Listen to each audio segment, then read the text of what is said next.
Hi guys, দেখো safety ট্যাঙ্কি sensing হয়ে রড বাইন্ডিং হয়ে গেল।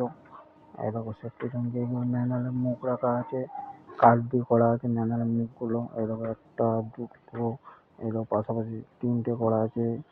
এইটা আছে জল, এইটা আছে মল, এই একটা আছে মলের জায়গা, কিন্তু সেন্টিং খোলা পড়ে তবে বন্ধ করে দিতে হবে। এটাকে তিনটে ম্যানুয়াল করা আছে, রড বাইন্ডিং হয়ে গেছে। এই দেখো সব রড বাঁধা হয়ে গেছে, কালকে ঢালাই হবে। আজকে রড দিয়ে দেবো। এর উপর দিয়ে একটা টাইপিং যাবে, এইটা ঢালাই হওয়ার পরে একটা টাইপিং যাবে। এখানে একটা টাইপিং করবো, এই 16 রডগুলোকে আরো বড় করে দিয়ে টাইপিং করবো এর উপর দিয়ে। তারপর এখানে গাঁথনি উঠবে পার্টিশন করে। এরকম চারিদিকে আছে গাঁথনি, এখানে একটা টাইপিং যাবে। এটা ঢালাই হয়ে যাওয়ার পরে এখানে একটা টাইপিং দিয়ে গাঁথনি উঠবে, এখান দিয়ে পার্টিশন হয়ে যাবে। এখান দিয়ে বাথরুমটা ওটা বাইরে চলে যাবে, ওটা বাইরে দিয়ে মল পরিষ্কার করার জায়গা হয়ে যাবে।